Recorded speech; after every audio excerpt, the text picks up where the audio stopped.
Hey guys, I'm just getting ready to get into a meeting. I had a couple minutes, and so wanted to jump on and answer a question that I had just gotten from one of you, and I thought it was a really important one that would be really helpful. So Jenny actually reached out and said, well, what about engagement surveys? We're doing engagement surveys. We are measuring kind of the overall engagement. Sometimes groups I talk to will do, quarterly engagement surveys, or sometimes they'll do annual or biannual engagement surveys. So her big question was, if we're already doing engagement surveys, how can we use them to implement the program that you're putting together and that you're sharing with us? Or is there a better alternative? So I want to share with you some of the research and some of the work that we've seen around the role of engagement surveys, and kind of share with you some of the best practices and how it fits into what it is that we're teaching you. So the big thing is engagement surveys can be really effective when they're done in a sequence. Now, they can be really dangerous when they are just done one-off. So let me explain. So a lot of folks will do engagement surveys. They'll send out an email to their employees and they'll ask them, do you like working here? What would you improve about your experience? A lot of kind of generalized questions. And when we first started doing this years and years ago, we did the same thing. We would ask our clients, employees, what would you improve about your experience? Do you enjoy working here? And we actually started to find that after these engagement surveys, people would start to quit, or they would start to have lower morale, or just get overall frustrated. And we started to wonder, well, what gives? So as researchers, we went back in and we actually found that what we were experiencing was pretty typical, that there's actually an increase in turnover after engagement surveys.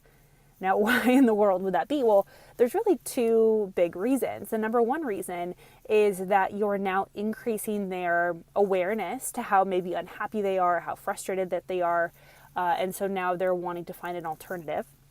And number two, you are asking them how they would like to see something change, and oftentimes after an engagement survey, nothing happens.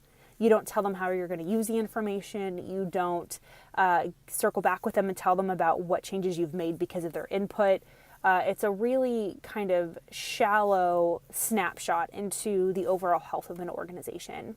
And that's why we encourage folks to not do engagement surveys, because it's actually more harm than good, because most organizations don't know how to put it in a sequence, which is what we found to be the only way to be able to use any sort of data or information, is to make sure you put everything in context. Because your employees may have had a fight with their boss, or may have come in late to work, or got a flat tire or something. And so an engagement survey really is just a moment in time of how that person feels at that present moment. It doesn't actually give you a temperature of how likely they are to quit, what they'd like to see changed in the future. It really is not particularly helpful.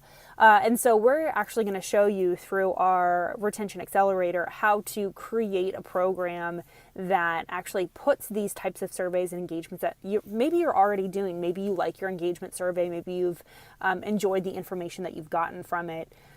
But odds are, if you're like most people who we work with, it's not working as well as it could be. You're not able to actually execute on the programs that you'd like to. You kind of go from meeting to meeting, and continue to kind of have another meeting about it, or say it's not a priority, or kind of move on to the next kind of opportunity. So we want to help you be able to put that in a sequence, because again, engagement surveys can be helpful, but they're not effective unless they're put in a sequence.